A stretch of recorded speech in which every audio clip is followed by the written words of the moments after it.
तो हम लोगों ने जो पुरानी क्लास की थी उस क्लासेस में राउल्ट्स लॉ क्या होता है इस बारे में हमने बातचीत कर ली थी।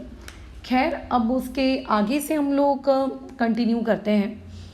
तो देखो राउल्ट्स लॉ था क्या। राउल्ट्स लॉ बेसिकली एक केस स्टडी था जिसमें आप लिक्विड और लिक्विड को मिक्स करते हो। जैसे कि हम लोग राउल्ट्स लॉ में उन सॉल्यूशंस की बात करते हैं जब लिक्विड और लिक्विड को मिक्स करके सॉल्यूशन तैयार किया जाता है। ठीक है, जब आप आगे चैप्टर के एंडिंग में मैं हेनरी लॉ पढ़ाऊंगी। खैर कई लोग हेनरी लॉ को पहले पढ़ लेते हैं, ठीक है, बट मैं उसको हमेशा आखिरी में पढ़ाती हूँ। तो जो हेनरी लॉ होता है वो पता है किससे साथ डील करता है?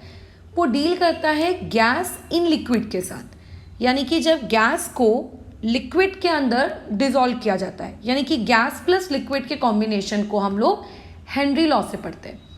लिक्विड लिक्विड के कॉम्बिनेशन को हम राउल्ट्स लॉ से पढ़ते हैं। अब यहाँ पर हम लोगों को क्या पढ़ना है? अभी एक और कॉम्बिनेशन पढ़ना है। वो कौन सा कॉम्बिनेशन है तुम खुद सोच लो।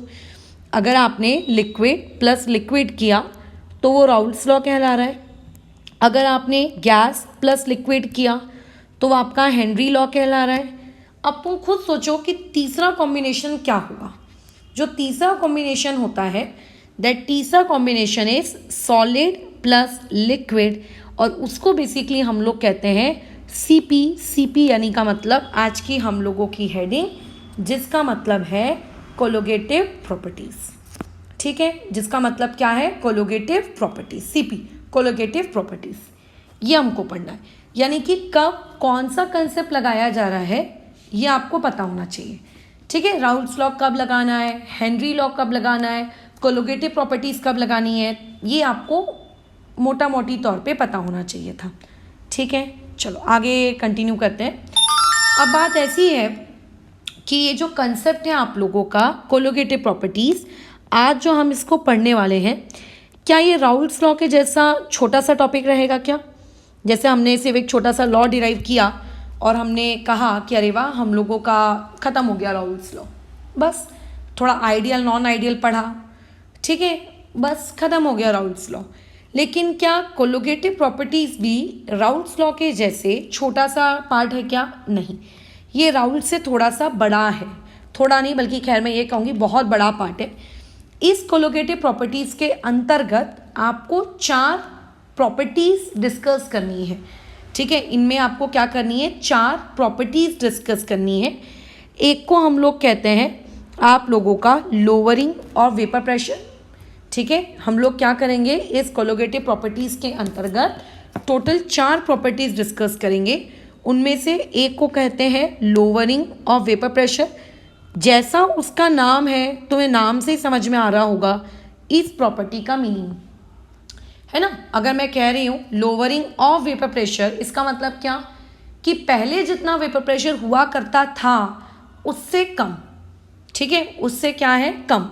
बराबर, क्या ये बात समझ में आ रही है? उससे क्या? कम। ये हम लोगों को पढ़ना है ना।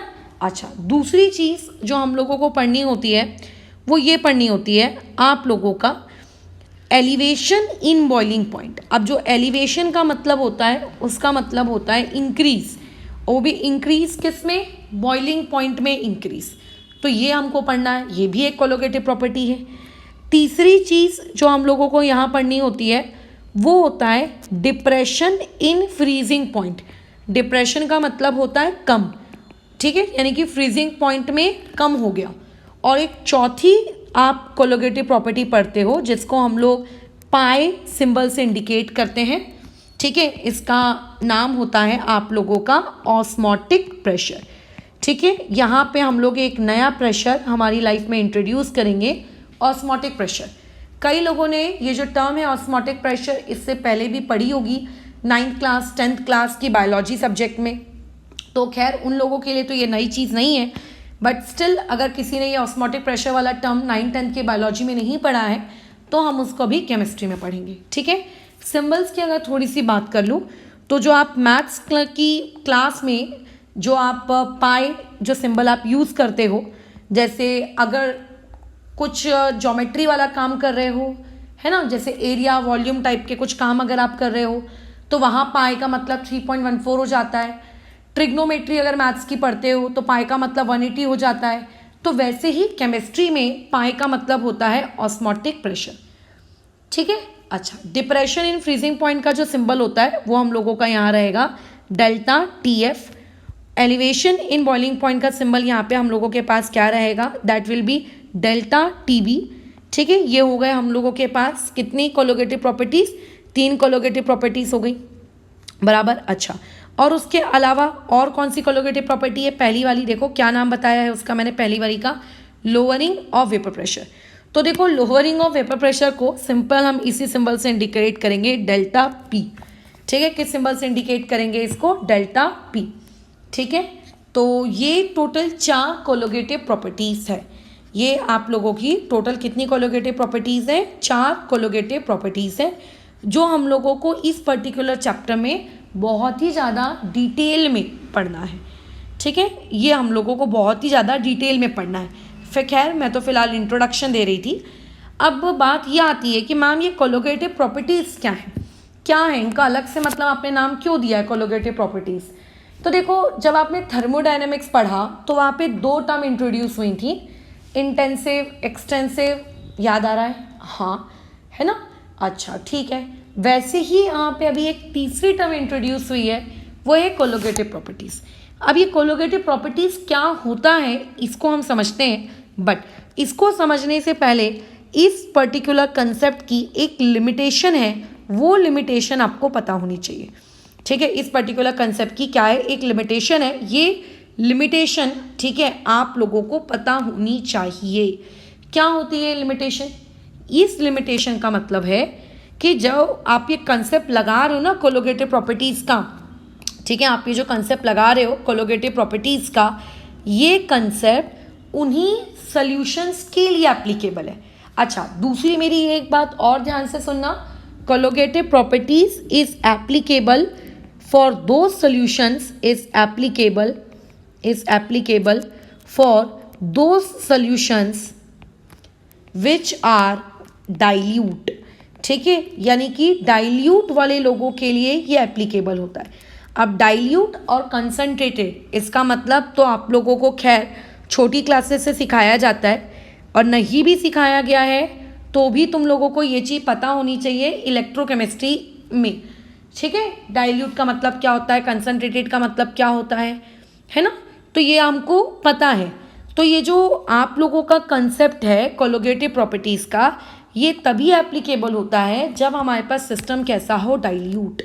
अगर मेरे पास सिस्टम मेरा डाइल्यूट नहीं रहता है तो आप यहाँ पे कोलोगेटिव प्रॉपर्टीज़ का कंसेप्ट नहीं लगा सकते।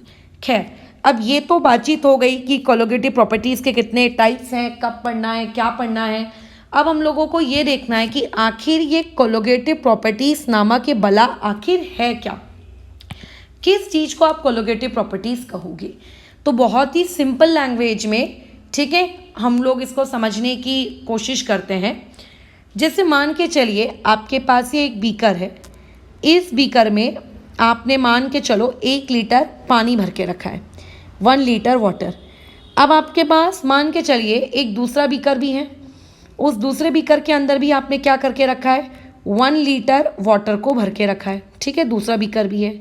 तो इससे मैं ये बताना चाह रही हूँ कि मैंने वॉल्यूम दोनों को कैसे दिए हैं, सेम दिए हैं, ताकि कल को हमारे बीच में ये आर्ग्यूमेंट ना हो कि अरे मैडम इसका वॉल्यूम कम, इसका वॉल्यूम ज़्यादा। इवन टेम्परेचर प्रेशर की भी जो कंडीशंस है ना, वो भी मैंने इसको सब कुछ सेम दिया। अब सुनो, मैं क्या करती हूँ, इसमें 0.5 मोल्स क्या ऐड कर देती हूँ, नमक समझते हो, घर में खाना खाने वाली नमक की बात की जा रही है यहाँ पे, टाटा सॉल्ट, ठीक है, देश का नमक, NaCl, उसको मैंने ऐड कर दिया। ओके, अब उसके बाद मैंने क्या किया, इस वाले में भी 0.5 मोल्स ऐड कर दिए। किसके 0.5 मोल्स मैंने ऐड कर दिए, घर में दूसरी चीज़ जो बहुत ही कॉमनली सबके यहाँ मौजूद होती है, शक्कर। मैंने यहाँ पे शक्कर के 0.5 मोल्स ऐड कर दिए। मैं क्या करती हूँ, प्रॉपर्टीज़ मेजर करती हूँ। अब तुम मुझे बोलोगे मैम कौन सी प्रॉपर्टीज़ मेजर करेंगे आप, क्योंकि बहुत सारी प्रॉपर्टीज़ होती हैं, refractive index, boiling point, freezing point, osmotic pressure, lowering in vapour pressure, है ना, कलर, मतलब फलाना ढिमका हजारों प्रॉपर्टीज़ होती हैं, आप कौन सी प्रॉपर्टीज़ मेजर करोगे? तो मैंने ये कहा कि मैं बहुत सारी प्रॉपर्टीज़ मेजर करती हूँ, हर प्रॉपर्टीज़ को मेजर करती हूँ, हर प्रॉपर्टीज़ को।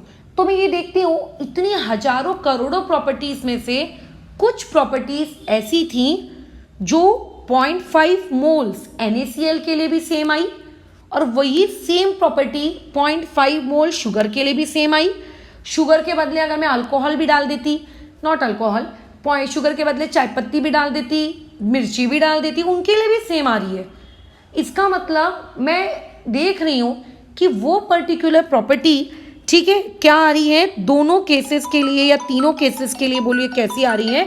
सेम आ रही है। दोनों केसेस के लिए या तीनों केसेस के लिए कैसी आ रही है? सेम आ रही है। यानी कि ये प्रॉपर्टी इस केस के लिए भी सेम आ रही है, ये वाली प्रॉपर्टी इस केस के लिए भी सेम आ रही है, ये दोनों केसेस के लिए बोलो कैसी है? सेम है। तो बस ऐसी ही प्रॉपर्टी को हम लोग क्या कहते हैं? आप लोगों की कोलोगेटिव प्रॉपर्टीज़ कहते हैं, ठीक है। इन्हीं प्रॉपर्टीज़ को हम लोग क्या कहते हैं? आप लोगों की कोलोगेटिव प्रॉपर्टीज़ कहते हैं। मतलब colligative properties are known as those properties जो क्या रहती हैं? सेम रहती हैं अलग अलग सॉल्यूशंस के लिए, ठीक है। जो वो क्या होती हैं? सेम रहती हैं, उनको हम लोग क्या कहते हैं? कोलोगेटिव प्रॉपर्टीज़ कहते हैं, बराबर। अच्छा, तो ये मतलब 0.5 मोलर NaCl के लिए 0.5 मोलर शुगर के लिए ये प्रॉपर्टी सेम है? हाँ, ये प्रॉपर्टी सेम है। और ऐसी टोटल आपके पास मात्र 4 ही प्रॉपर्टीज़ होती हैं, known as lowering in vapour pressure, known as osmotic pressure, जो कि मैंने आपको ऊपर लिखवा के दिए। लेकिन दुनिया की हर प्रॉपर्टी को तुम कोलोगेटिव प्रॉपर्टी नहीं कह सकते। रीज़न, जैसे इलेक्ट्रिसिटी, इलेक्ट्रिकल कंडक्टेंस, हमने जो कि ऑलरेडी पढ़ा हुआ है इलेक्ट्रोकेमिस्ट्री में। तो मुझे एक बात बताओ, क्या NaCl के लिए जो इलेक्ट्रिकल कंडक्टेंस है, क्या वही सेम इलेक्ट्रिकल कंडक्टेंस शुगर के लिए भी है क्या? नहीं, शुगर के लिए इलेक्ट्रिकल कंडक्टिविटी इतनी नहीं होती, शुगर के लिए अलग होती है और NaCl के लिए अलग होती है, बराबर। तो कुछ प्रॉपर्टीज़ आपकी सेम हो सकती हैं, ठीक है, वो इस बात पे डिपेंड नहीं करती कि आपने NaCl लिया है कि आपने शुगर लिया है, वो सेम होती हैं। तो बस उन्हीं प्रॉपर्टीज़ को हम लोग क्या कहते हैं? कोलोगेटिव प्रॉपर्टीज़ कहते हैं। बस ख़त्म कहानी। तो आप दुनिया की हर प्रॉपर्टी को कोलोगेटिव प्रॉपर्टीज़ नहीं कह सकते, आप कुछ लिमिटेड चीज़ों को ही कोलोगेटिव प्रॉपर्टीज़ कह सकते हो। तो ये उनमें से मैंने कुछ नाम बताए, ठीक है, जो कि हमारे ऊपर है। तो इनडायरेक्टली चीज़ों को हम एक बार समराइज़ कर लेते हैं कि कोलोगेटिव प्रॉपर्टीज़ को आप वो प्रॉपर्टीज़ कहते हो जो इस बात पे डिपेंड करती हैं कि आपने कितना अमाउंट ऑफ सॉल्यूट ऐड किया है, अमाउंट ऑफ सॉल्यूट जो आपने ऐड किया है, ठीक है। कौन सा सॉल्यूट ऐड किया है उस पर ये बिल्कुल भी डिपेंड नहीं करती, does not depend on nature of solute. शक्कर ऐड की है कि NaCl ऐड किया है, इस बात से उसको कोई फ़र्क नहीं पड़ता। अगर 0.5 मोल्स दोनों में ही सेम है तो वो दोनों में ही सेम रहेगी, ठीक है।